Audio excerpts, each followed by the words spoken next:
Bet the Board presents Stay Green.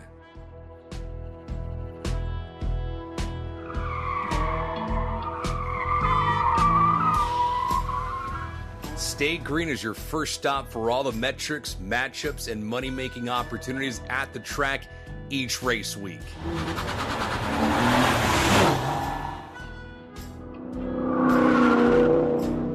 This is Stay Green, the NASCAR betting podcast.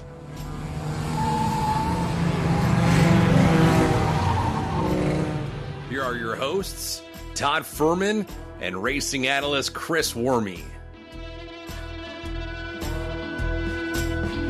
Welcome into the Stay Green podcast, all about betting NASCAR here as part of the Bet the Board podcast network. And from the 2.5-mile tricky triangle to one of the most iconic venues in all of motorsport as we return to the traditional format and layout of the Brickyard 400 on Sunday, heading into a 2-week Olympic break. I'm your host, Todd Fuhrman, joined as always by my esteemed colleague and co-host, professional NASCAR bettor and racing enthusiast extraordinaire, Chris Werme. And Wormser, the tricky triangle, it was awfully tricky to pass from start to finish last weekend in good old Long Pond, PA. Yeah, very predictable. It's almost as if we said that there would be very little passing and it would be the team with the best strategy and least amount of mistakes was going to win the race. I don't even think I could select the fastest car. I mean, it was obvious that Denny was coming in on Blaney. I think there were two that were better than the rest of the field that showed an ability to pass. But, that's not here nor there. So I'm assuming you're thinking Elliott and Hamlin would be the two. Yeah, exactly. The 9 and the 11 for me stood out above the rest of the field if I had to pick. Yeah, and I think we did see a little bit of that when they got back into traffic. I think both the 11 and the 9 had 4 tires, and they were the first on 4 tires. And I think that's when tires do matter. So when we take a look at, especially at a week, the week coming into Indy, to understand that tires do matter on a restart. When you're back in traffic, you can work your way up. But as the tires build heat, they kind of level off with the other tires or the 2 tires that are in front of them. So even though it's important for the first few laps to kind of pick up a spot or two, or more if possible, I know the 9 was able to do that, they do level off. And so it's almost like tires matter in the short run on a restart, but don't matter as much on the long run when all the tires have kind of leveled off. So for those folks who are just tuning into the Stay Green podcast for the first time, because you've identified Bet the Board as the leader in all things college football previews, for our NASCAR show, we break things up into stages. Stage 1, it's all about what we saw last week and what we can apply going forward. That, of course, was the race at Pocono. This week, a little bit different. Stage 2, we had a phenomenal interview earlier this week that we can't wait to share with all of you. Adam Alexander, so gracious and generous with his time to talk about the current state of the sport, maybe tip his hand about where we might be able to see AA for the 2025 campaign and what he may expect this weekend at his home track at Indianapolis Motor Speedway. And Stage 3 this week by default becomes our full race breakdown. So we already kind of got into Stage 1 a little bit here, Worm.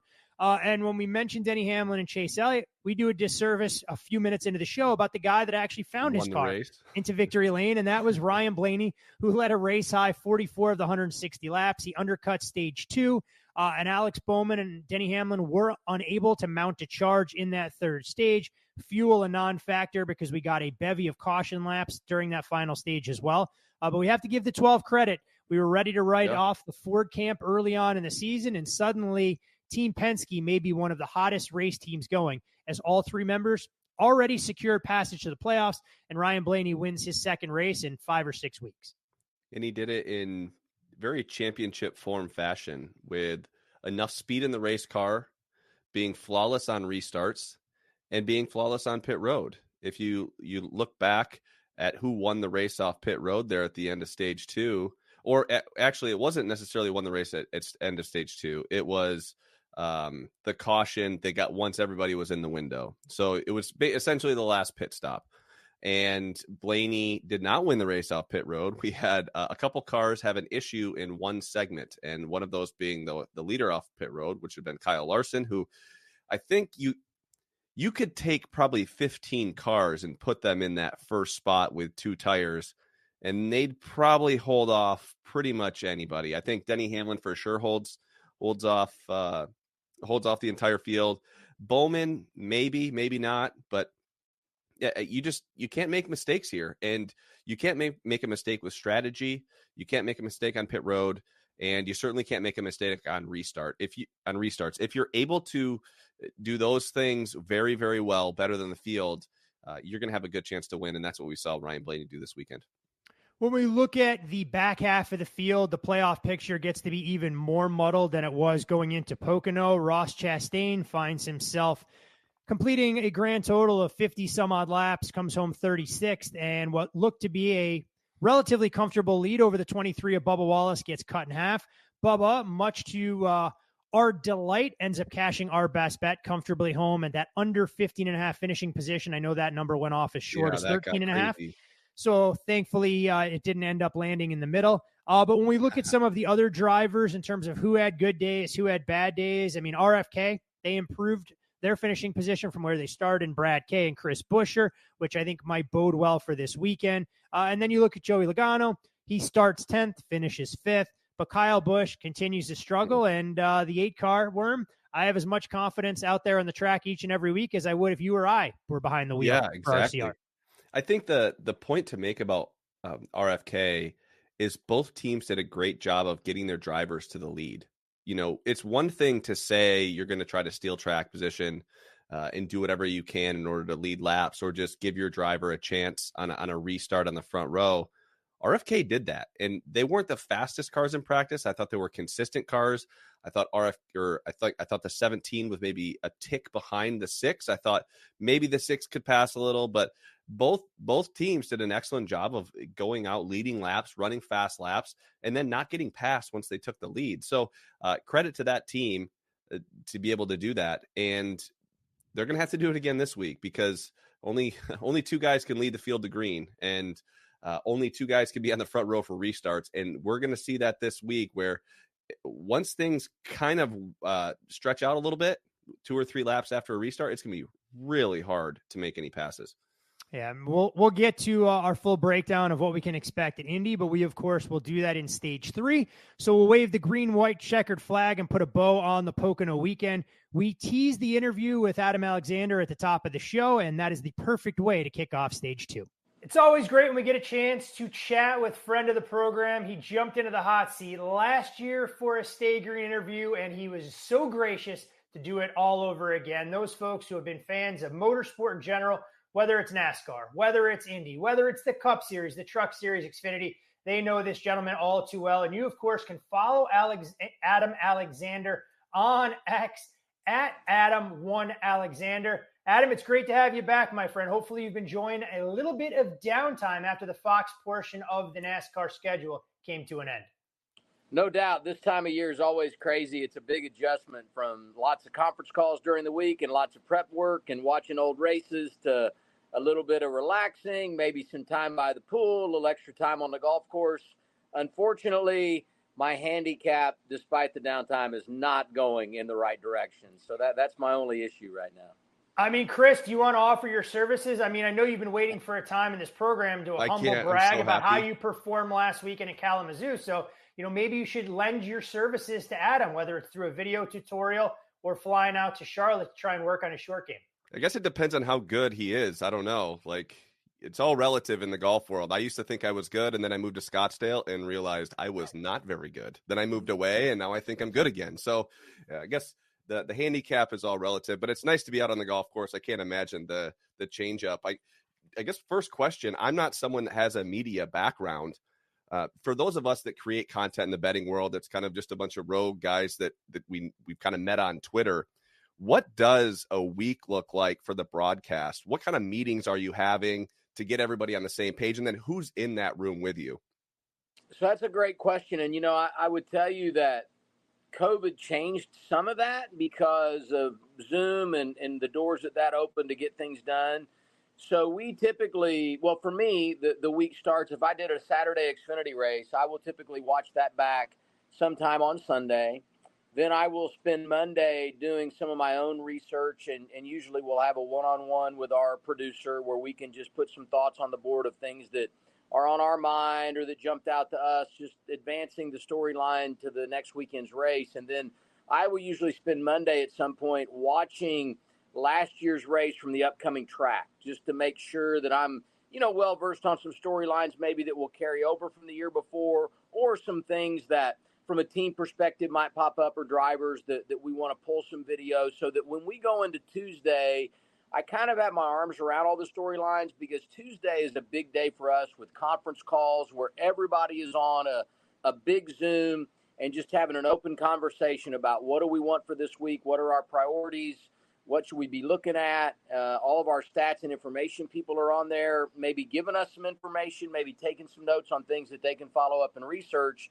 And then after that, you're pretty much on your own until you arrive at the venue and start executing and getting in the garage and doing some of that stuff. But I would say that for me, during the Fox portion of the schedule, Sunday, Monday, and Tuesday are the really big prep days as far as digging in and trying to get ahead of it all, so you know what the storylines are, you identify those, and then build on them as you head toward the weekend.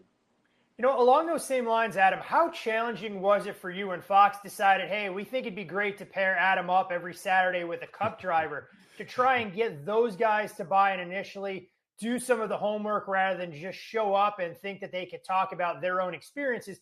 Clearly, you develop a rapport and a chemistry working with the same drivers more often than not during the portion of the Xfinity schedule. It's interesting, because I remember when that idea was presented to me, 10 years ago, and I was like, wow, TV, we love preparation and we love meetings and we love rehearsal. And now we're just going to jump into the deep end and go with it. And that is just so opposite of how we do things and what the approach typically is in television.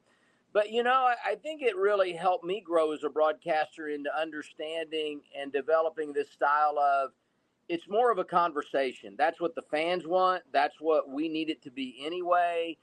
And sometimes, don't get me wrong, preparation builds confidence and comfort, and it really helps the end product. But I would say that when you have guys that just show up, that have the personalities and the experience and the name recognition of the drivers that we were bringing to booth on a regular basis, you can't help but just say, hey, let's just let this thing flow and see what happens. And I would say this, those drivers were more prepared probably than they let on, and they did it frequently enough over the years that there's this residual impact of information that carries over, which really helped them week to week and season to season. But across the board, it just really helped that the approach was, let's show up and talk racing. And that really adds an element to a show that typically you have a hard time finding when you have two folks or three folks that are in it all week long and reading the same stuff. And so it forced me to change the way I do things. Some weeks were probably better than others, but overall, I feel like we landed in a real good place with that format. Chris, I figure for Adam, he's allowed 10% of all future earnings from Kevin Harvick, helping launch his broadcasting career. Yep. And on some level, that was probably the main driver for Fox. When Adam gets to work with guys like Ryan Blaney, Brad Kay, Daniel Suarez, those guys come in prepared, and then they throw Harvick into the booth alongside Clint Boyer, and Harvick goes, I did a hell of a lot more prep than Boyer did before he just shows up, and hopefully he's there on time for rehearsals on Sunday. They'll have is, how you have like the Nick Saban coaching tree or the Bill Belichick coaching tree. It's going to be the Adam Alexander broadcasting tree, and have his minions out there spreading the good word of NASCAR. Hey, that's how it all goes to pay dividends. And you know what, Adam, we mentioned at the top, we had you on last year, and you came up with a very thought-provoking solution to try and help some of NASCAR's competitive balance.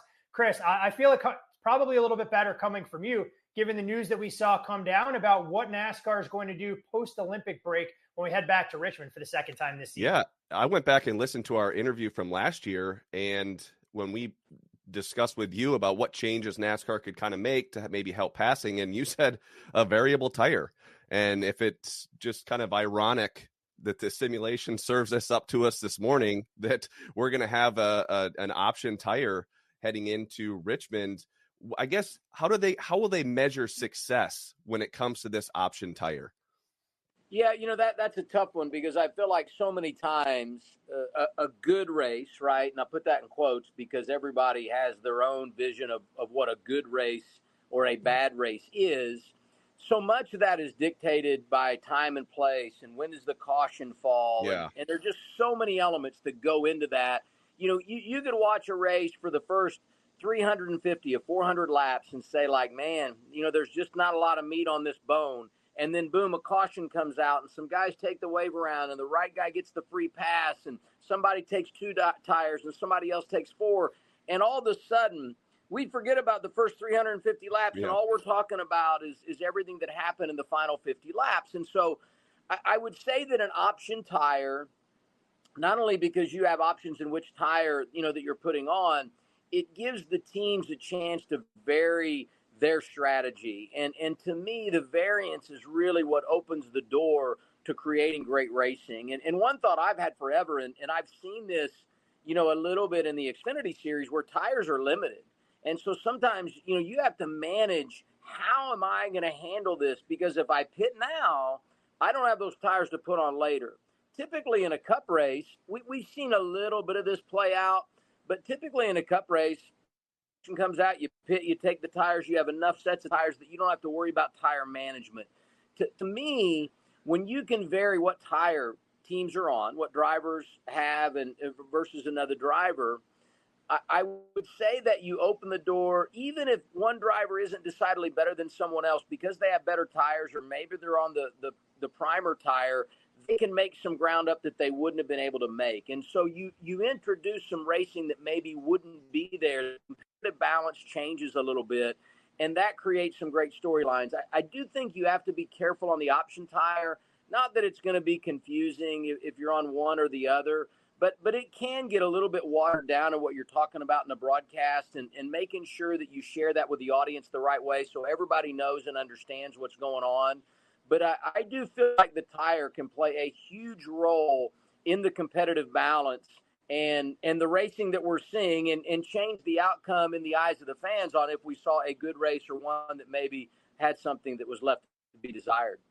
I mean, while we're talking about tires, then it provides a logical segue into what we've seen on kind of that wet weather tire a couple of times so far this season, whether we go back to Loudon and Christopher Bell and Chase Briscoe, who appear to be much more comfortable on that particular compound than Denny Hamlin, who kind of joked on Actions Detrimental earlier this week that he may never learn how to drive on the wet weather tire, given where he's at this point in his career.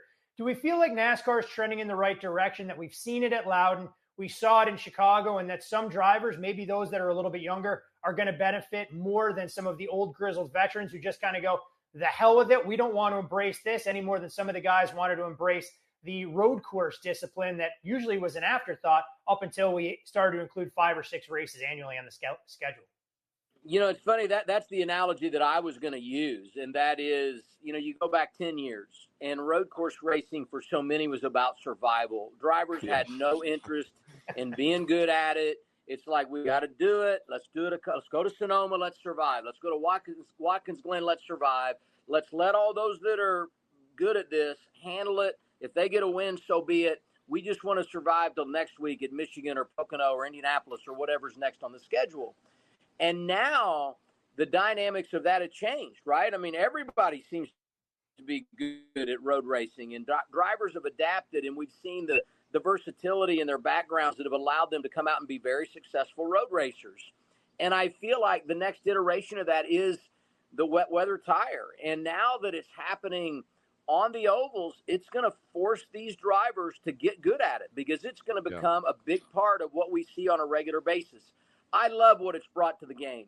And I know that there's been, some tippy-toeing into it. We haven't jumped straight into the deep end when it comes to experimenting with the wet weather tire, in particular on the ovals. But I feel like it's such a game changer, one, in the way you execute the schedule, and two, what it means to the competition. And we've seen that. And once this really becomes a thing that NASCAR can trust the teams with and say, hey, have at it. It's wet. You got to make the decision. We're no cautions to change tires. We're not going to tell you what tires to put on. You've got to make those decisions. To me, it just introduces another layer of storylines that is a real win for all of us that are watching and taking in the sport. I think NASCAR has done a great job of learning from mistakes in the past 2 months. Let's just say we go to Loudon. Okay, they introduced the tire, but it wasn't competitive pit stop. So then you go to social media and they wanted to see competitive stops. Then we go to Chicago. Okay, we're going to have competitive stops in the rain. I think that social media, NASCAR's done a great job of kind of taking the temperature on social media. We know they care, and they did a great job of getting Loudon back going. I thought I would have never thought that was going to be the case. And so I think NASCAR has done a really good job in a sport where the fans, no one's ever happy, and they're always reacting to what didn't go well. And I think it's important that us fans realize NASCAR's gotten a lot right in these last few weeks. So hopefully they can kind of keep that moving forward, and just kind of making these subtle adjustments to kind of help fans or help grow the sport, or at least help the new fans understand what's going on. And I guess that kind of segues into what this show is about, where we talk about the betting aspect of the sport and if there's potential investment opportunities. And how does the sports betting fit into this broadcast without becoming a sports betting broadcast? You don't want it to turn into where it's all about the odds like the Kentucky Derby, but I do think that there's a lot of casual fans that do enjoy having $15-20 on a race, and whether it's on their favorite driver or they watch practice and qualifying. How does that fit into the broadcast, and how does it look maybe in the next 3 or 4 years? We've seen it start to play a little bit of a bigger role. And what I like personally, and this is something that I've sold a lot in our meetings, and I'm not as involved in pre-race coverage as what I have been in years past, but the one thing I always felt like that was great for pre-race coverage was the head-to-head battles. You give me Kyle Larson versus Denny Hamlin, and what are the numbers?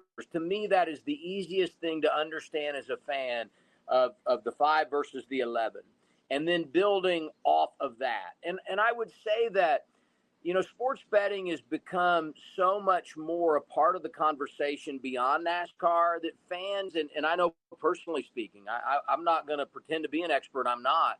But I've gotten a lot more educated on what the numbers mean. And anytime you're educated, you understand, you're more likely to participate and want to be a part of the conversation. And I will tell you as a sports fan, the first thing I do when my team is playing in a big game is I go look at the line.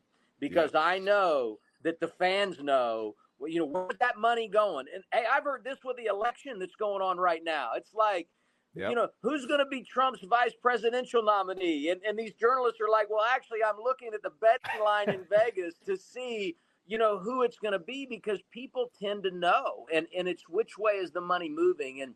And so as a fan, I enjoy that aspect of it, even though I'm not a big gambler. It tells me a lot about what I need to know and what I maybe want or don't want to know about my favorite team or driver. And so that educational process, I think, has helped elevate it.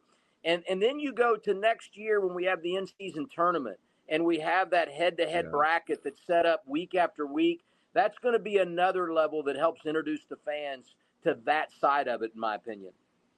Adam, you mentioned that head-to-head bracket. I know Denny kind of threw it out there last year more as something to spice up the in-season component. We know that the 36 race grind can get to be a little bit long, even 38 races when we talk about, the Clash, the All-Star race, and everything else that comes along with it. You have that college basketball background as well. I mean, you've covered plenty of Evansville Purple Aces basketball games along the way. Chris and I have tried to convey that we believe that there is a better chance someone fills out a perfect bracket for the 68-team field in the NCAA tournament than they're going to ever have a chance to do, given the unpredictable nature of NASCAR and the likelihood that we're going to see that 32 seed end up knocking off a number 1, maybe as early as the inaugural push for this next year on TNT. I think it's a great point, and it is going to be unpredictable. And it's going to be a lot to keep track of, right? Because especially those opening weeks when you have so many drivers and so many matchups to keep an eye on. But this, to me, the one thing I've always said, and I've had conversations with Ben Kennedy and Steve Phelps and all those folks at NASCAR. And the one idea I've always pitched is, how can you take NASCAR and make it like a sport so that it's easy to understand for the fan that NASCAR is trying to attract? And this is a great way to do that. So the bracket is something everyone can relate to. How is this guy doing against this guy? It's really simple. And that takes me back to the gaming thing as well. Education is such a huge part of drawing people in. And this will draw people in. And then once they're there, I think it's going to be pretty easy to understand. And as you said, it's going to infuse some excitement into a time of the year that can get a little bit watered down because a lot has already been laid out as we head toward the playoffs. This elevates the status of the sport and gives some really good talking points before we turn the corner and actually get into the playoffs and run for a championship. You know, how much collaboration goes on in terms of broadcast partner and NASCAR to really push this? And I guess kind of the follow-up questions for that, do we honestly think in 2025 that $1 million is enough of a driver incentive, or should that be something that we're talking about it being a little bigger price tag? And do you see a scenario a couple of years down the road that if this goes well, that, you know what, whoever goes out and wins that midseason tournament, they're going to secure passage into the postseason and be one of the 16 drivers that has the opportunity to race for a championship, regardless of how the rest of the regular season has unfolded? I remember back in May during the All-Star weekend and, you know, the $1 million going to the winner, and a lot centering around that conversation of, is that enough money? You know, forever it was like, man, you know, Saturday night's the All-Star race and $1 million. And that sounded good 10 years ago. And now it's like, man, should it be more than $1 million? And I shouldn't pitch that because, you know, TV executives have to come and NASCAR has to come up with that money somewhere. So I'm going to take a hit eventually. It's going to trickle down. But I do think upping that, or as you said, you know, having a path to the playoffs through that bracket would be cool as well. And I think from a competition standpoint, the drivers and teams would love that. So, and I would say back to your original question of what competition side of NASCAR, this is when those things can get introduced. When you're going into a new rights deal, probably a lot more dialogue, a lot more open-mindedness because you're visiting with people that are new partners and, you know, you want to keep everybody, you know, happy and be open-minded to what they bring to the table. So all of that together probably is what helped get this done.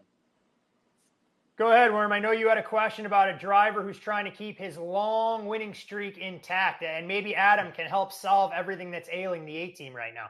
You know, before we hopped on here to record, it's to the point where you can't even, I don't even know how to ask a good question about Kyle Busch. This is someone that, at least in my career as a sports bettor, has probably made me more money than anyone else winning races, whether it's in the Truck Series, the Xfinity Series. You watch him go out there and dominate in not dramatic fashion, in boring fashion. And this year, we haven't seen him be as competitive in the Truck Series or the Xfinity Series, and we certainly haven't seen it in the Cup Series. So I don't have a question about Kyle Busch. I just want your comments about what you think's going on in this 8-team or with Kyle Busch personally.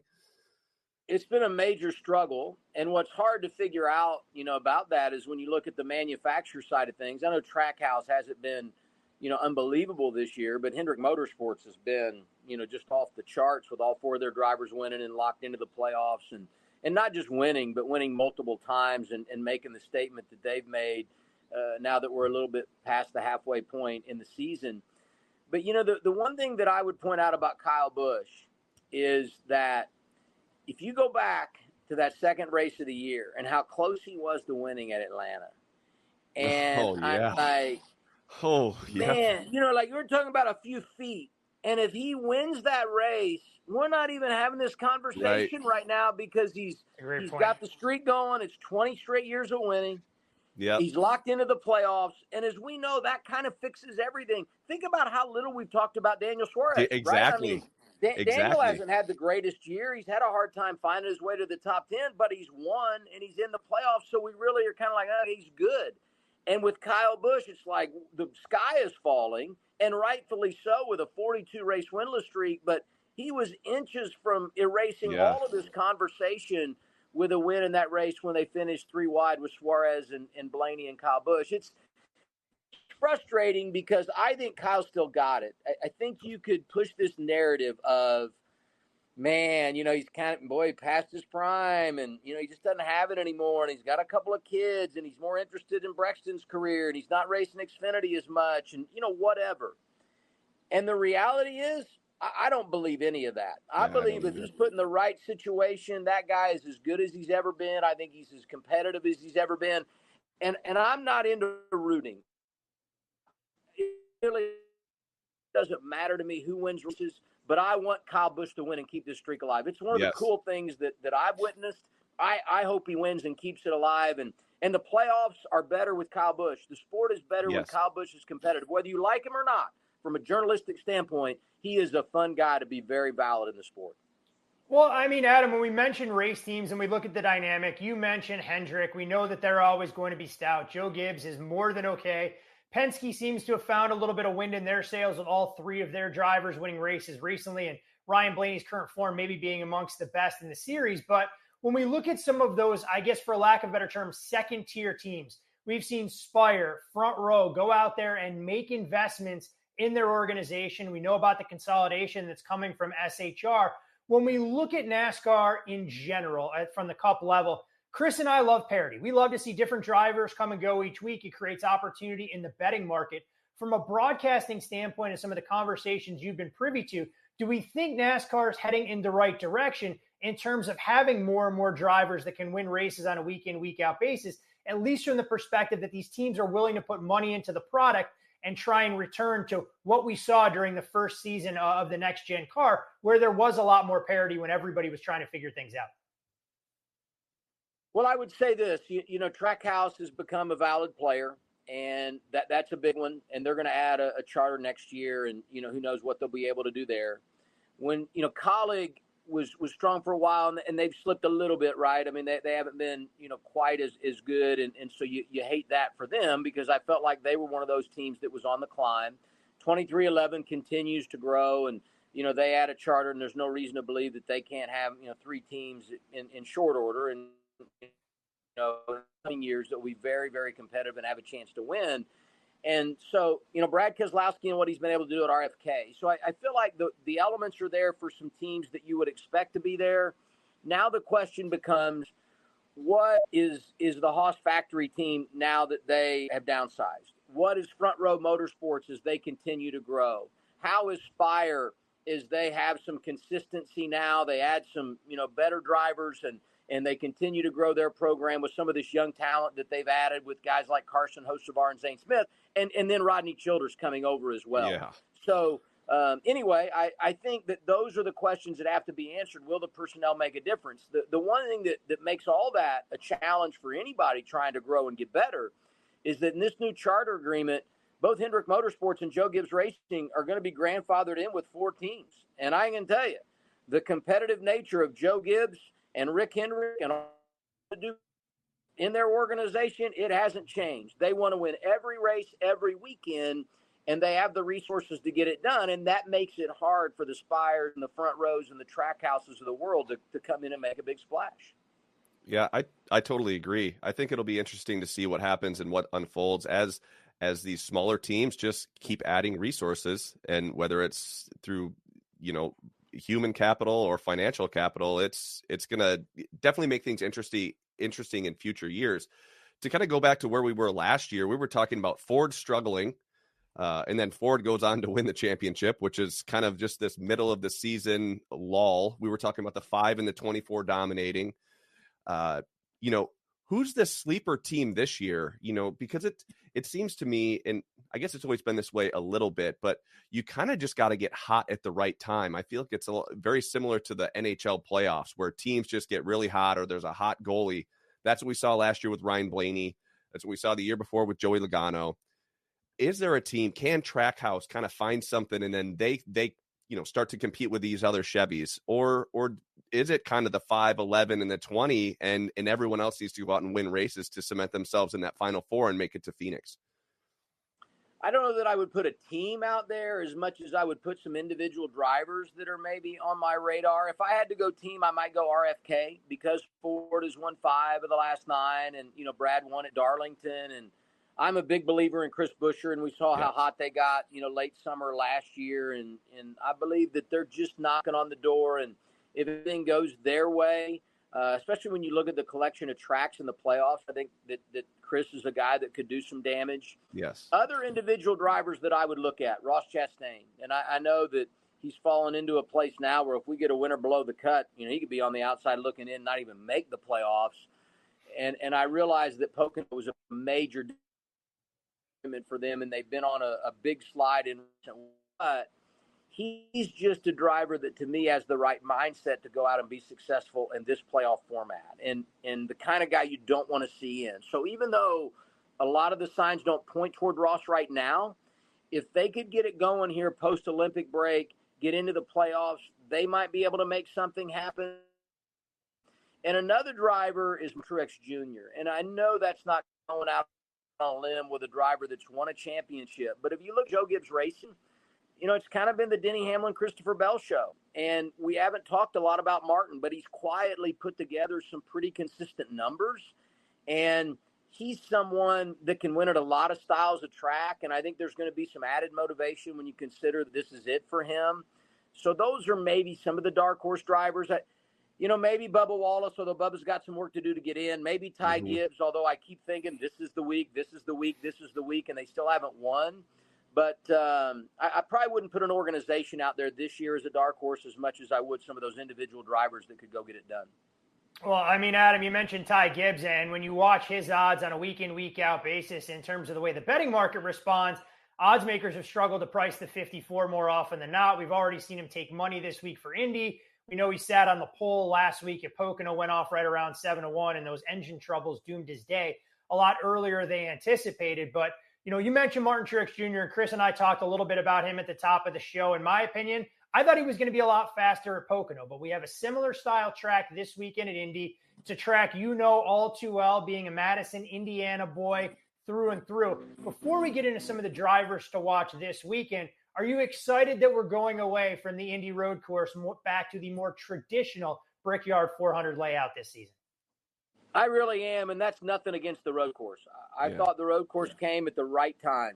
Felt like we needed to mix it up, change the pace in Indy. I would have voted to go to the short track, if I was going to mix it up. I know there's some dollars and cents that go in making those decisions, and so this is a terrible, but just from a fan standpoint, I would love to see Cup drivers at Indianapolis Raceway Park. To me, it's one of the greatest short tracks on the NASCAR circuit when you talk about the various levels.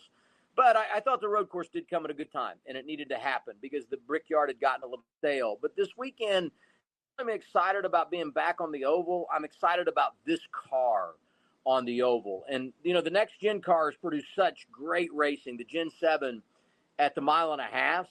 And I don't know that, we should anticipate that.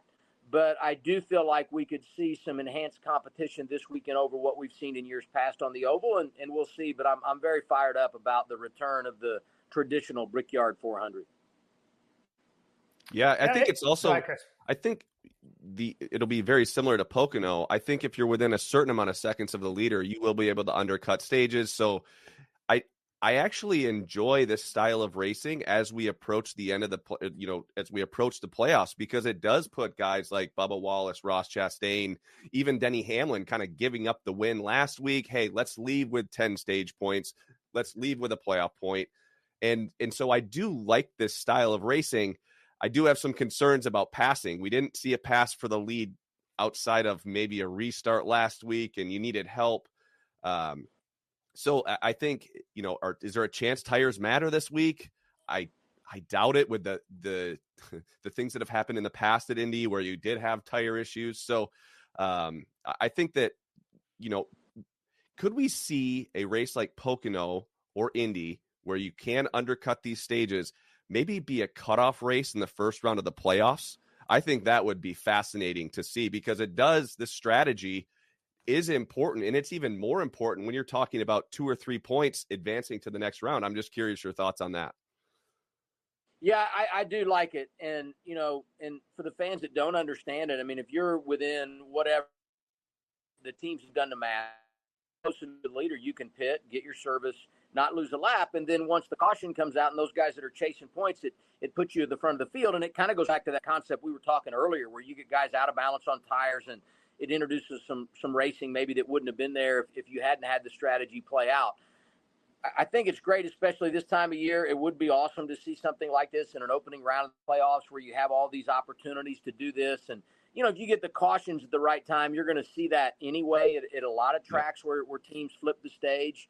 And It introduces a new element. And I think sometimes it is a little bit hard to keep track of. I think we had at one time 3 or 4 different strategies going on Sunday at Pocono. And so that can be a lot for the fans to digest. But this weekend will be good from that standpoint because you can get guys a little bit off on strategy, and it brings into question, what are we doing here? Are we chasing points? Are we chasing track position? And that always adds to the entertainment value.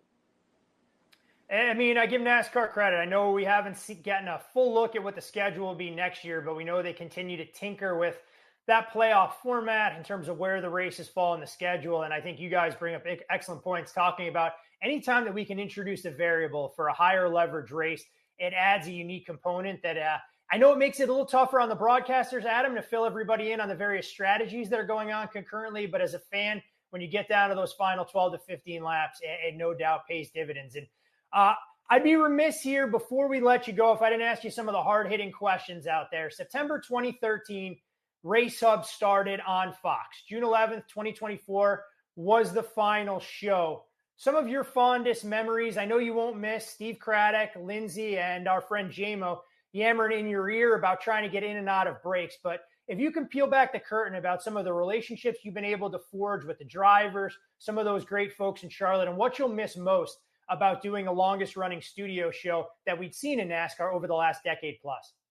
I would say it's very cliched, but it's very true. And that is, we had a very unique group of folks that made up our staff and our team with NASCAR Race Hub. And that's what made our final show so difficult, is knowing that group was going to be broken up and, wouldn't be back together. And that's tough because when you show up and do it every day, you can't help, it's human nature. You start to take for granted some of those people around you. And then when you realize it's going away, you start to appreciate those relationships at a very high level. And so that was tough. You hate to walk away from something that's been such a big part of your life and the people that have played such a big role on a daily basis. So many good memories, so many fun moments as we had in our final show. That finale was really well done and cool to be a part of. And I would say that, developing relationships, not just with our folks on the air, but the staff and the producers and everything was awesome.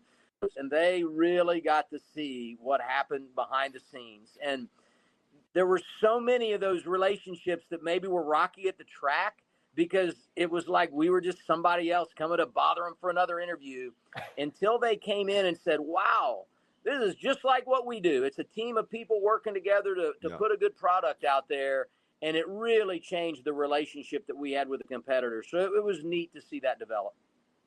I'm curious with Go ahead, Chris. Kind of just where content creation's headed with NASCAR and streaming.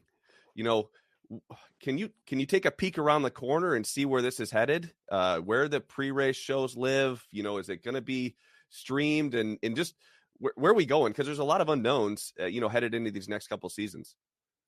I think there's still some unknowns, and it's something that I'm sure executives are working on in anticipation of 2025 and beyond. And when you look in NASCAR, we got a streaming partner, doing cup races, which is totally unique. Turner is back. They've been here before, but they're back. And I know, they'll want to make a splash. What does Fox do? Because the collection is different at Fox, obviously, in the way they're going to do things without Race Hub and the Xfinity Series not being a part of their deal. The Xfinity Series now on one network all year long. How it's changed for NBC is they don't have the Xfinity Series anymore. So, there's so many changes. And it brings up a lot of questions, I know, for a lot of folks. And for some, it's going to be hitting the curveball, right? It's like, whoa, probably didn't think of that. Like, this is going to be different, maybe more so than we thought. So I'm not, a part of those meetings behind the scenes, but I can, share just in the conversations I've had is there are a lot of curiosities about how is it going to go. And I think the growth of the sport will be well documented down the road because of the multiple partners and some of the new ideas that are coming out. But it still remains to be seen how all that will be executed. And I'm sure we'll be finding all that out soon as 25 is approaching quickly. But there were so many changes that it's hard to decipher through on what everything will look like in 2025 as we enter this next window. Well, I mean, Adam, you mentioned changes, and while we're not typically a podcast that breaks news by any stretch of the imagination around these parts, we wouldn't be doing our jobs if we didn't ask what might be next for Adam Alexander in terms of where we may or may not see you from a motorsports standpoint. I mean, Fox gets Indy. We would love to see you as the lead voice on the Indy 500. You mentioned the CW and Xfinity. We know your name's been attached to a lot of the rumors here, and obviously you should announce it and share that on your time, but you know, when you look at Adam Alexander, where he fits into the NASCAR media picture for 2025 and beyond, I mean, you've been a man that's shown his versatility over the years, so we can only hope that the platform continues to grow. Not sure if there's something that you'd like to do more than something else when it came to calling a sport. No, I think right now I'm really good about the situation I'm in at Fox, and I'll do some truck races as we go out throughout the rest of the year. And obviously Fox keeps the trucks for 2025, and they'll have the Cup stuff. And you mentioned, you know, the addition of the IndyCar stuff to the motorsports, family of Fox programming in 2025 and beyond. So, I'm just working through all of that. And I'll say this, it's a great time to be involved in motorsports. When you look at the growth that's going on, even though there's a lot of, it is a good time to be a part of it. And I know there are some what ifs, but change typically does create opportunity. And so I just look forward to what's next and also looking forward to finishing 2024 with the trucks, because that's a series that got me going with Speed Channel way back in 2006. And to be back a part of that is fun for me personally. So I'm happy to be a part of that as we wrap up 2024. If you're a NASCAR fan across the Truck Series, the Infinity Series, or the Cup Series, you no doubt have come across Adam in a variety of capacities. If you're not already following Adam on social media, can't encourage you enough to try and go there and do so. That's Adam1Alexander on Twitter. Adam, can't thank you enough for being so gracious with your time for the second straight season here on Stay Green. And I know that Chris becomes old man yelling at the clouds when it comes to those final laps of the tailgaters and the truck races. And now he at least knows exactly who he can point his finger at when good bets go awry, given the unpredictable nature of those waning laps. I take full responsibility, and there are many times that the folks on X blame me for the results of the race. So, just add your Chris fault to the list.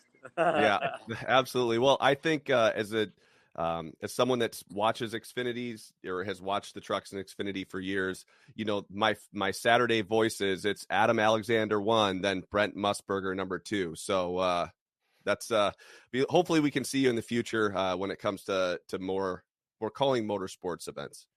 Yeah, well, I look forward to it, and I really appreciate you guys having me on. It's always a good time. Always a pleasure. Thanks a lot. Always great, Werme, to talk to someone who is fully entrenched in the motorsports world, even when it's not on the Fox portion of the schedule. We know Adam's doing the homework, making sure that he has locked in across all three series. And, of course, it's always fun to hear Adam in a little bit of unfamiliar surroundings when he calls the truck races, when the stakes continue to get ratcheted up deeper into the season for the tailgaters. I always consider him the host, the one asking the questions. People need to be asking him more questions, because he brought up a great point about Daniel Suarez and Kyle Busch. What we'd be talking about Kyle Busch is, hey, get these mistakes out of the way now. You've locked yourself into the playoffs, kind of work on getting through that round of 16 and get this out of your system now, because he's Kyle Busch and he's going to be there come, let's just say, the final 8 or final 4. Now it's like, because he didn't win that race, no one's talking about Suarez being on the hot seat. Everyone's talking about Kyle Busch missing the playoffs or maybe never winning again or whatever it may be. And I thought that was a fantastic point that I hadn't heard from anyone. So like I said, just a great host, but man, he should have some analyst duties as well, because there was some great insight. We'll let you try and negotiate if he's got any availability in his schedule, if you want to try and bring him in here on a week-in, week-out basis. Yeah, to steal a little bit of your thunder, maybe make a cameo on the pre-race pull going into a race weekend. But outstanding discussion with Adam Alexander. Can't thank him enough for his time, and a perfect way to wrap up stage 2 as we head into a prolonged Olympic break. But as we close the green-white checkered flag on stage 2, want to remind all of you guys and girls out there tuning into the Stay Green podcast, you can follow Chris on social media at Chris Werme 15. I'm Todd Fuhrman. You can follow me on X there as well. But most importantly, for all things Bet the Board related, follow the podcast at @BetTheBoardPod. And when we look at stage 3, as we mentioned way back at the top of the show, headed back to Indy. Yes, we're still at Indianapolis Motor Speedway, but we're not on the road course. We're returning to the traditional layout for the first time since 2020. There have been 27 NASCAR Cup races at IMS, one per year from 1994 through 2020 on this particular layout. And again, after a 3-year hiatus, we're back there. Jimmy Johnson, Kyle Busch, Martin Truex Jr., Denny Hamlin, Joey Logano, and Brad Kay all have 11 starts or more under their belts. When we look at Joey Logano, his 12 starts leads all active NASCAR Cup Series driver in average starting position at IMS, just outside the top 10. It's a 2.5-mile asphalt oval. All 4 turns have roughly 9 degrees of banking with long straightaways. The expectation is, though, that we could have a little bit of single groove racing surface once the track starts to rubber in, other than on restarts that you alluded to. When we look at track comps, so much will be made of everything that we saw at Pocono last weekend, and rightfully so. But are there other tracks you feel it's worth looking at some historical data as we try and wrap our heads around what we can expect in the next-gen car at a track that we haven't raced at since we were driving Gen 6? Yeah, I think you have to look at anywhere where you spend, a lot of on throttle time and a little bit of Michigan, because you want to make sure that you have that straight line speed. I mean, you're going to legit be driving in a straight line for a long time on both the front and the back stretch. So Pocono, I think, is the closest comp we have. And obviously we've seen some market adjustment based on the finishes last week that may be smart, may not be smart at this point. But also, I think looking at Pocono, just how stages work, and are there going to be guys undercutting stage, 2 tires, 4 tires? It is the race to be the first off pit road when you're full of fuel and you can make it to the end. So I think that Pocono, the closest comp, but you could maybe take a little bit with horsepower in Michigan and just straight line speed. Hey, home track of sorts for Team Penske. Interesting that we'll get Rick Hendricks driving the pace car, though, so we can see that level of familiarity between these teams and the mutual respect that's out there. Normally, when we get into a race breakdown, we kind of bucket drivers into Tier 1, Tier 2, and Tier 3. And while I don't think this is necessarily going to require a long-winded breakdown of each driver, looking at track history, current form, what have you, I do think it's interesting if we can kind of rapid fire some of these drivers. And we look at the favorites. I mean, Denny Hamlin, 9-2. I've seen him priced shorter than 4-1. It's in prominent books. Kyle Larson, 6-1-ish. Brad Kay in that 8-1 range, and Ryan Blaney.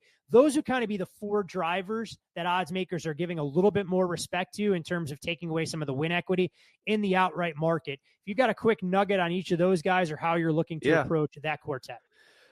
I think Denny's going to be strong.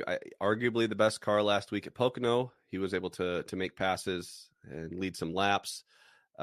Kyle Larson, Kyle Larson will be fast at a track like this. It'll be interesting to see if he talks about having any, because of running the Indy 500, is there anything he could take away from that race that maybe can help him find a little bit of speed and maybe not to speed down pit road like he did last week in a Pocono, or he did at the Indy 500. Yeah.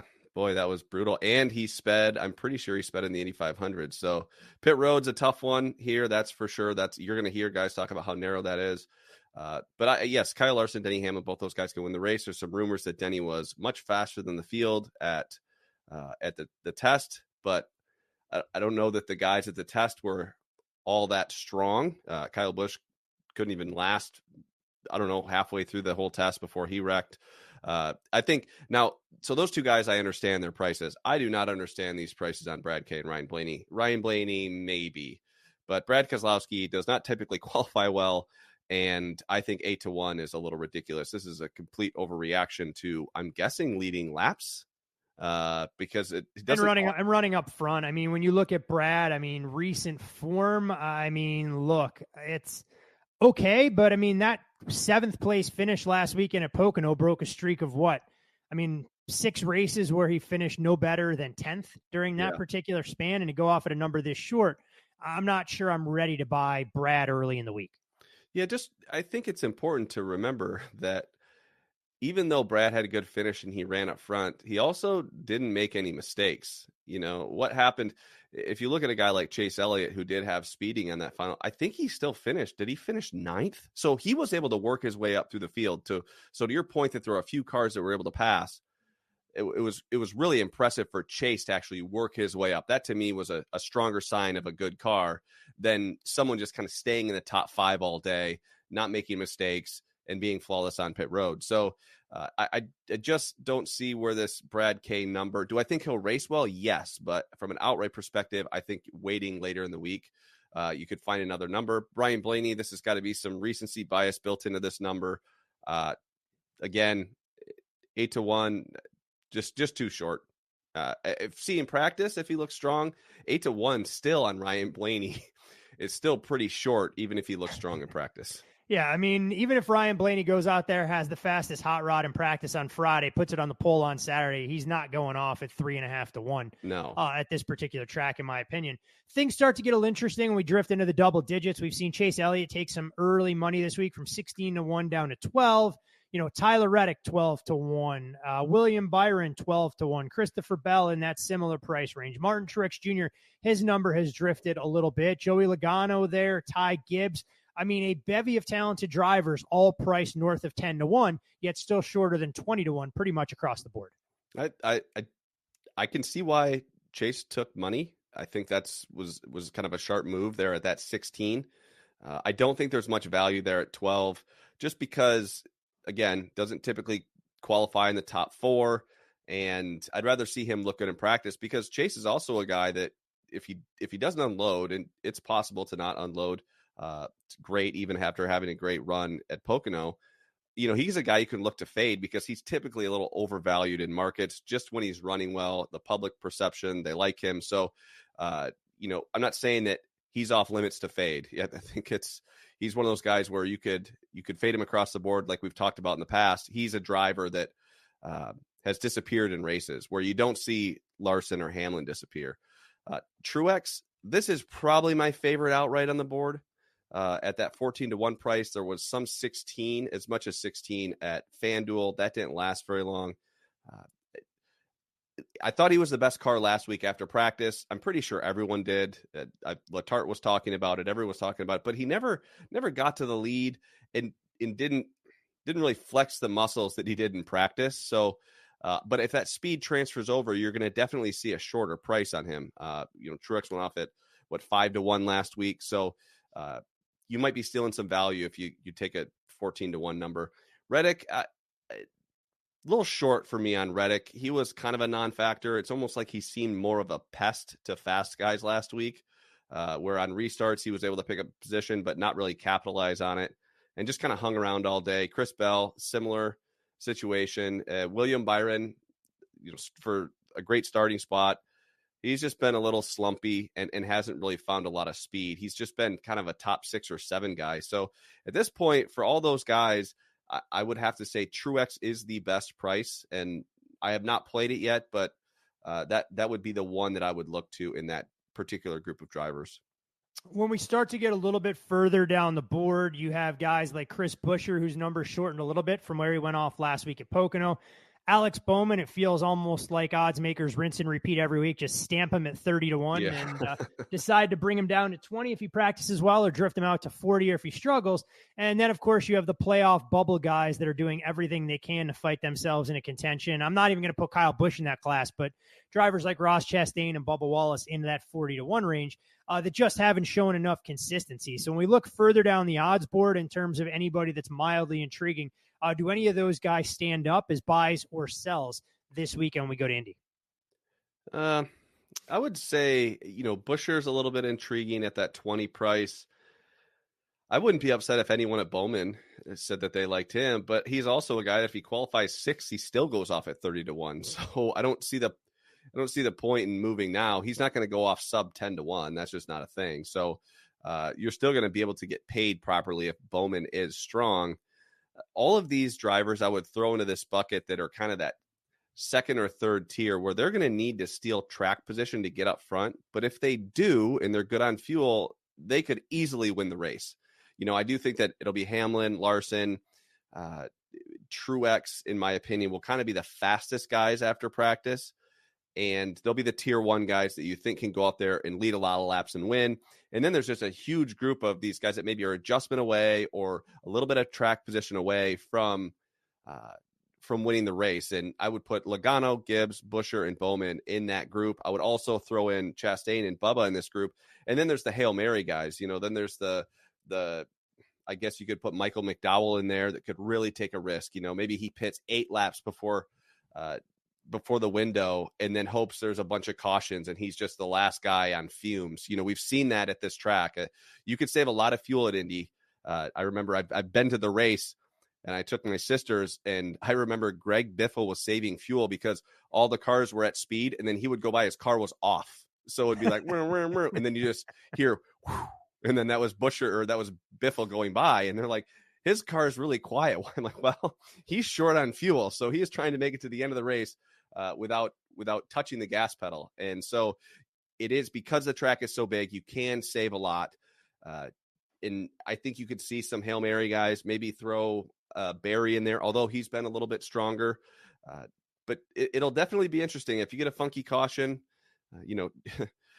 tell me when the caution are going to fall, and I'll tell you the best strategy. That's very easy. Okay, Steve Letarte Jr. over there. No. I've been saying that since before Steve was around. That's for sure. But that's kind of how I view the race. Is you'll have the top tier drivers that on speed maybe will take 4 tires and forfeit a little track position just to know that they have it packed full of fuel and 4 tires for restarts. Then you'll have guys, a large group of guys, 10, 12 drivers that are just going to have enough speed to lead laps if they get out front, and maybe things work out and they're able to win the race.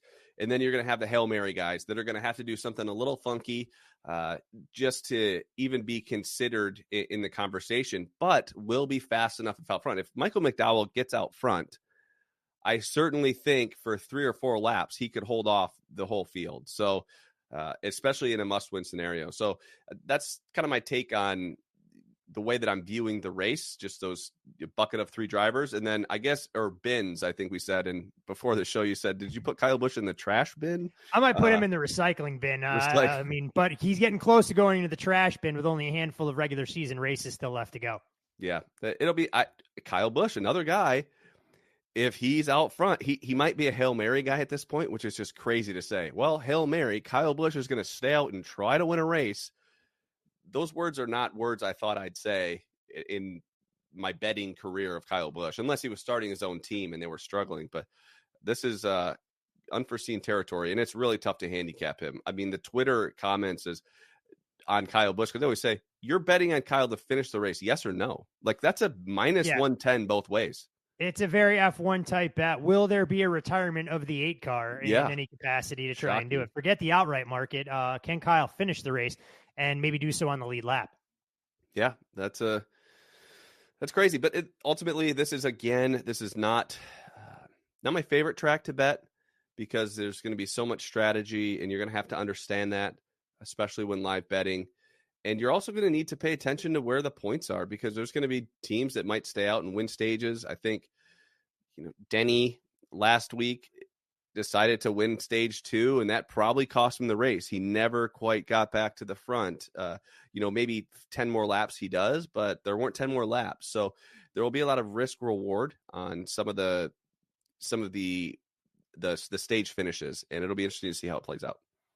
A fascinating track that we'll go to. The stakes continue to get ramped up as we inch closer to NASCAR's postseason. So we'll wave the checkered flag and put a bow on all things Indy Brickyard 400 as we return to this format for the first time since 2020. But before we get out of here, Wormser, it's all about trying to identify some pre-week opportunities. We mentioned Bubba Wallace did well by us and our listeners last week.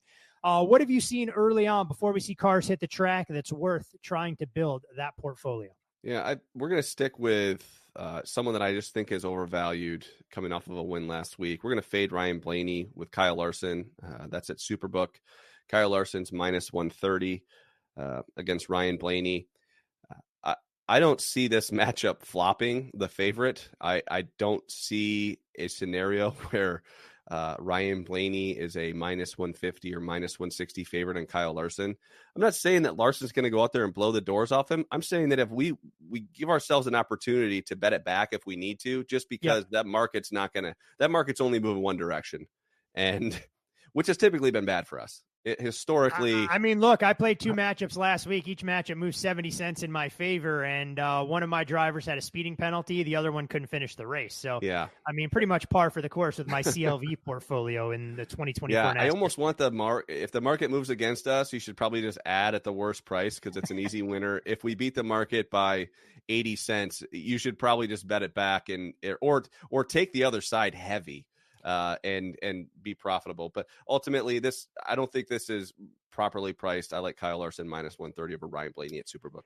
Before we close up shop, for those folks who don't follow NASCAR week in, week out, this will mark the All-Star, the Olympic break that comes up. So we'll race on Sunday, July 21st at the Brickyard. We will not return to track until Sunday, August 11th for the Cookout 400. I know we touched a little bit on that for Richmond Raceway. So unless something changes, I don't foresee us having a show each of the next 2 weeks. You never know. Maybe we get a little bit ornery and decide that we want to talk about what we can expect down the stretch. But amazing to think only 4 regular season races will remain potentially when we reconvene. Go to Richmond, go to Michigan, go to Daytona for the Coke Zero Sugar 400, and then the Cookout Southern 500 for one of the other crown jewels on Labor Day weekend before we will know the field of 16.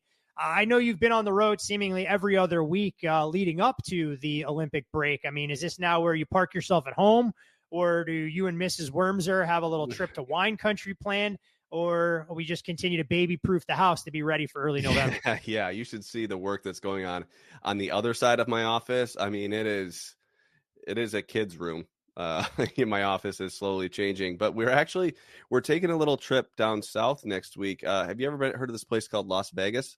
We're gonna go to Vegas, so I figured I'd hit you up now and let you know that. Yeah, well, it's a good heads up. I'm glad you let everybody know in a public forum, because I was none the wiser that you'd be visiting my fair city. So, we'll look forward to spending quality time, probably with your better half than you, when you guys make the pilgrimage out here. But yeah, it should be interesting. I mean, 2 weeks off during an Olympic year. I mean, NASCAR drivers become very much committed to their craft, and rare that they get this kind of time off. So we'll see which teams are putting in the effort in the lab behind the scenes, and who comes out with a renewed focus or something a little bit unique that can get them across the finish line for the 14 races that remain on the schedule.